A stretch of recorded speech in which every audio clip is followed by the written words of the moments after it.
Hey guys, welcome back to my channel, and if you're new to my channel, hello, my name is Gabby and welcome to my strange little YouTube channel.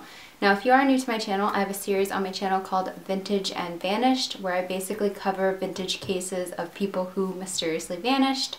I'm not going to be going into a huge introduction for this case, but let's just say this case is a prime example of why I carry pepper spray on me at basically all times. So with that being said, let's just get into it.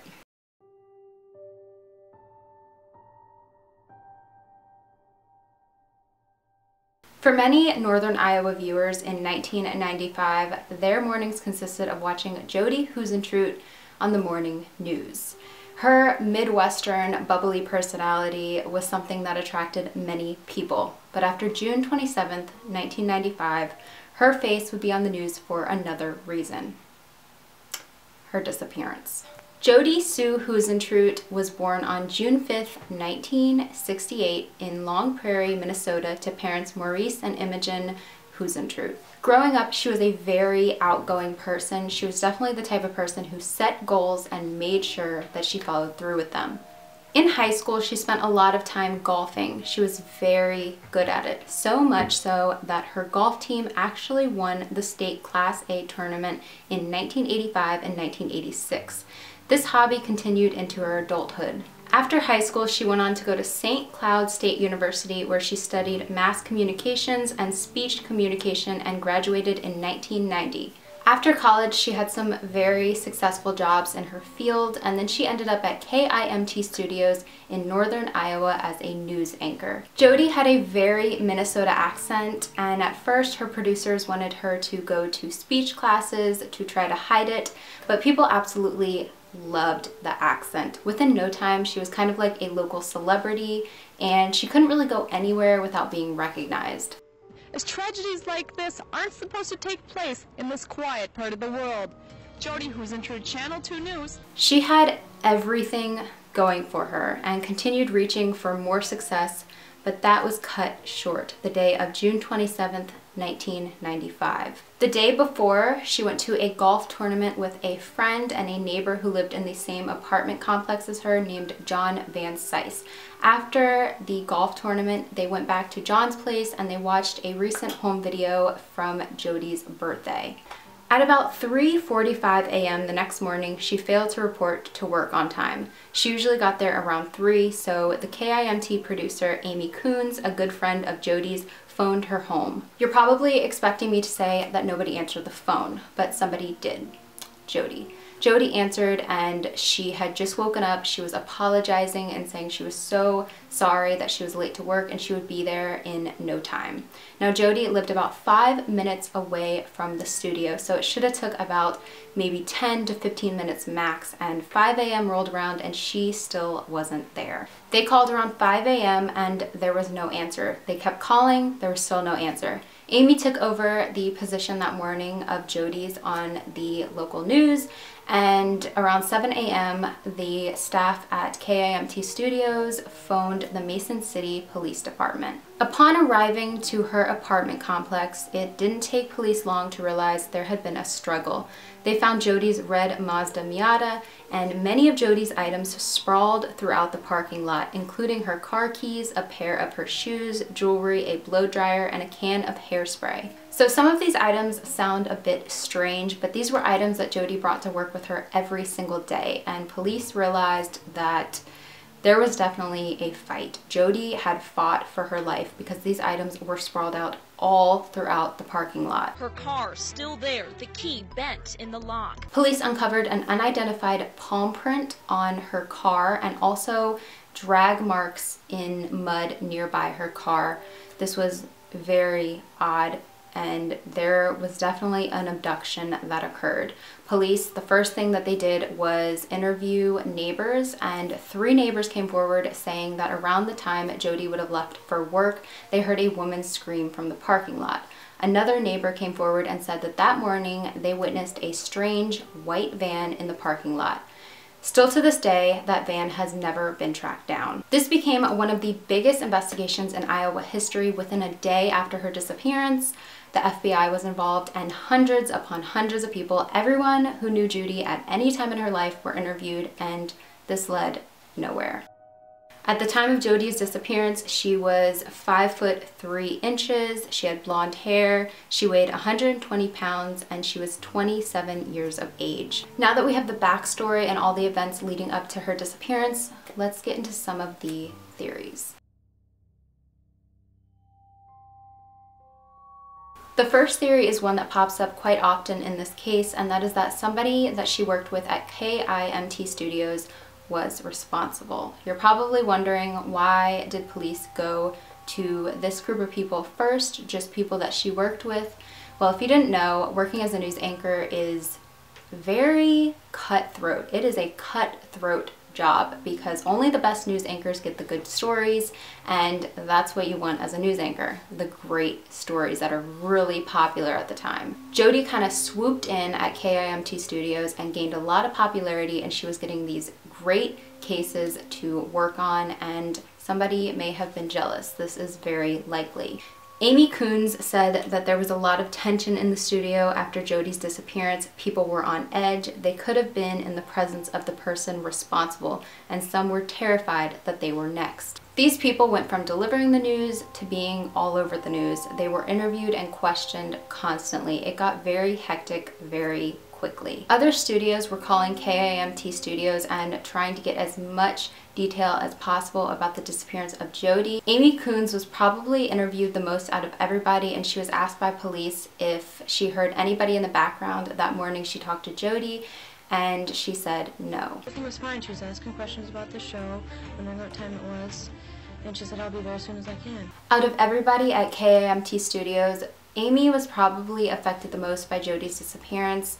They were really, really good friends, but eventually everybody else at KIMT Studios checked out completely. Police so far coming up empty-handed in this case. I still worked here at the station and was reporting. At that time, I never imagined that it would be an unsolved mystery forevermore. The second theory is that John Van Cise, the guy that Jodi was with the night before, her good friend who lived in the same apartment complex, was responsible for her disappearance. They were really good friends. They had a lot of common interests, even though he was over 20 years older than her. But Jodi had confided in Amy that John did want her as more than a friend, but she made it clear to him that she was not interested. Now, John saw her the night before she disappeared. He is the last known person to have seen her. Police gave him a lie detector test, and he passed with flying colors. And we just have to keep praying and keep hoping, and I think she'll come back. I really do. I did ask her at one point if they were involved, and she said absolutely not. From the very beginning, though, Jodi's family thought that he was very suspicious. Jodi's sister, Joanne, says that once while she talked with him after her sister's disappearance, she asked him a few questions and he acted very unfriendly, very cold towards her, almost fed up with what she was saying to him. To this day, Jodi's sister, Joanne, still has questions for Van Cise. I'd say, John, exactly how did you feel toward Jodi? Was she just a friend, as you've kind of claimed in all the interviews, but I've heard otherwise, that you really wanted more of a relationship with her. I really want the truth. He kind of slipped through the cracks, and police didn't find him a person of interest anymore. He moved to Arizona, and interviewers have been trying to contact him for years, and there's just no use. He doesn't want anything to do with anybody researching about this case. John Van Cise has not talked to authorities in years, but the last time he did, he still stood by his claim that he had nothing to do with her disappearance. Your call has been forwarded to an automatic voice message system. John Van Cise is not available. The third theory is a small one, but that is that a convicted rapist known as Tony Dwan Jackson was responsible. Tony was 21 at the time of her disappearance and lived near the station where she worked. It was a rap song that he had penned in the winter of 1999 that drew law enforcement attention to Jackson. In Jackson's rap, the phrase "stiffin' in Tiffin" seemed to allude to the Huisentruit case. The discovery of the song's lyrics led lawmen to farmer Doug Campbell, who directed authorities to an old silo in Tiffin, Iowa. But did the police search turn up any clues? Nothing that would link the crime to Jackson. Police looked into this theory, and even though he's responsible for a lot of other crimes, it doesn't look like he's responsible for this one. He basically checked out completely, and he's been in maximum security since 1998. The fourth theory is an unexpected one, but it shows up in a lot of cases. Now, Mason City seemed like a wholesome town in the Midwest where not much crime happens, but every town has their dark parts. Like many small towns, there was and is a problem with drugs. Is there any possible connection between this sweet girl and this horrible epidemic? There is speculation that Jodi may have been working on a drug-related story in the near future before she disappeared, but friends and family claim that that is just untrue because covering a drug story it wouldn't have been something she desired to cover at all. One strange thing though that I definitely have to mention is that out of all the items that were sprawled out in the parking lot, they were all items that she brought to work with her every day, and the one thing that wasn't found among those items was her briefcase. Jodi brought her briefcase everywhere. This is where she kept all the notes she had about current cases she was reporting on. This is very odd because it's almost as if the person who abducted her wanted to take those notes, that maybe she had something against them and she may have outed them. This is just a theory, but it's one nonetheless. So she may or may not have been investigating on a drug story in the near future. Probably not, but it's not impossible. But we do know that at the time of her disappearance, she was working on the death of Billy Pruin. Billy Pruin was a man found shot in his home in Mason City, Iowa on April 4th, 1995. His death was originally ruled a suicide, but later changed to undetermined. There are quite a few reasons why people think that Billy did not commit suicide. One is that he recently bought a tractor before he passed away. He also proposed to his girlfriend, and he made it clear to basically everyone that he knew that he was scared for his life, that he had a feeling that something bad was going to happen or somebody was out to get him. It is very fishy. This lead did not go anywhere either, but it is very strange that if somebody did murder Billy, they might have wanted to take out the reporter reporting on his case because they might have found out who did it. They might have found out the truth. It's just a theory to think about. The sixth theory is probably the biggest theory in this case, and if you had to ask me which one I think is the most plausible, it's definitely this one, and that is that she was abducted by a stalker. Apparently for a while before her disappearance, she had confided in many people that she knew that she thought she had somebody who was stalking her. She said that it made her very uneasy leaving for work so early in the morning when it was still dark outside. This made her feel very unsafe. Well, I still think it's somebody that was obsessed with her. Jodi did report being stalked. The distance between her front door and her car was about 10 to 15 feet. So I think that whoever it was had been waiting for her specifically and knew her schedule to a T. It's just honestly so odd though that if it was someone who had planned this out, they decided to attack her on the one day she was late for work. That is a huge coincidence. Jodi was literally never late for work. She was always prompt, always on time. She took her job very seriously.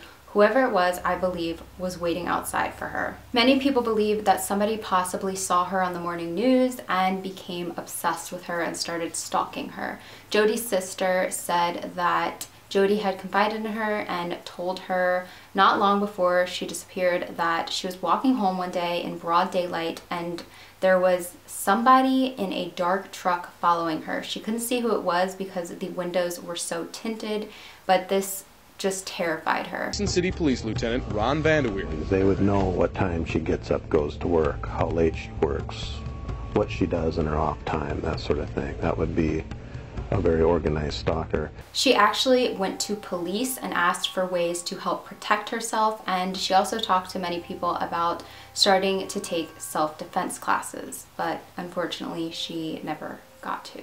After Jodi's disappearance, Jodi's sister received a strange note in the mail, left unsigned. Open it up and there were a few sentences on there. The man in the gray house north of Jodi's apartment has been stalking her. Had been stalking her. Well, lo and behold, I checked that out and the man died. About a week after Jodi's disappearance, a news anchor for KIMT was called into the news director's office. An FBI and chief of police were there, and they told her that there was a man online in a chat room calling himself Captain Kidnap, and he said that she was next. This man basically said that he was responsible for Jodi's disappearance and he had his eye on somebody else.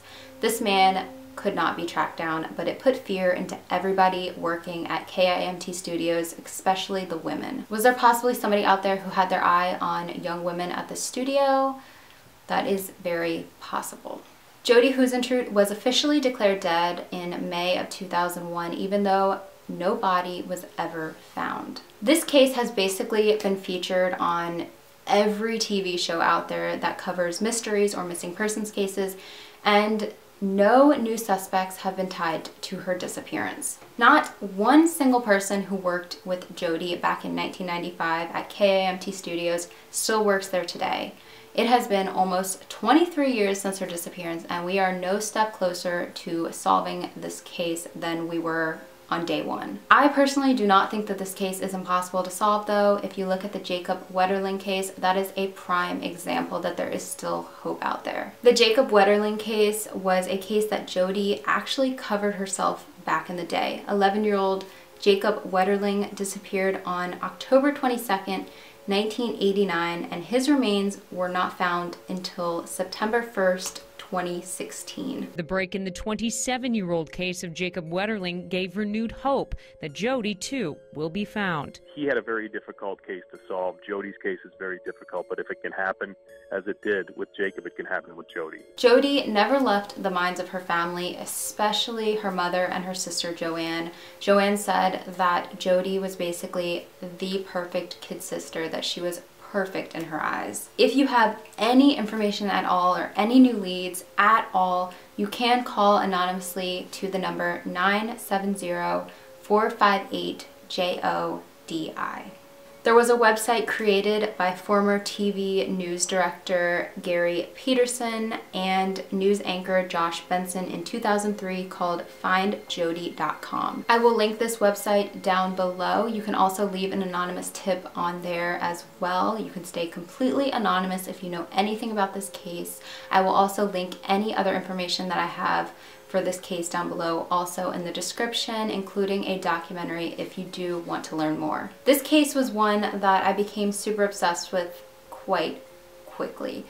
I mean, just from watching the documentary and watching so many clips of Jodi, I mean, she just had such an outgoing personality. It was just easy to completely like fall in love with the person that she was, and I completely understand why so many viewers of KIMT just loved her personality and were so drawn to her and tuned in every morning to see her on the local news. This case is just so odd when you think about it, because the area that she disappeared from, it's like, besides the president, she was probably one of the most known faces in that area. I mean, everybody knew who she was, whether they watched the morning news or not. Amy Coons said that she would go out all the time with Jodi and they were always recognized, that they couldn't go anywhere without being recognized, and nobody really ever came forward saying that they saw Jodi anywhere. It is just so frightening that from leaving her front door to her car, which like I said is a 10 to 15 step distance, she's abducted and taken away. And she lives not just in the middle of nowhere, she lives in an apartment complex with tons of other people, and nobody saw anything. Like, it's baffling to me. Like I said before, I agree with the stalker theory the most. I think that is the most believable in my eyes, because I think somebody had it out for Jodi. She told many people that she was uncomfortable and felt like she was being stalked and wanted to try to protect herself. I think somebody had their eye on abducting Jodi, and that's exactly what they did. But of course, I'm not a detective. I do not know, but definitely let me know down in the comments what your opinion is of this case, and definitely research more into it because it's a very interesting case, and I of course couldn't include every single thing in this video because it would be super long, but definitely look into it. Leave any more recommendations for video ideas down below in the comments. Like I always say, I read every single comment. And also I wanted to say thank you guys for 30,000 subscribers, and thank you guys so much to everybody who's been ordering my merch. I am so touched. I have been just freaking out constantly. Your love and support means everything to me. I love you guys so much, and we'll see you guys in my next video. Bye guys.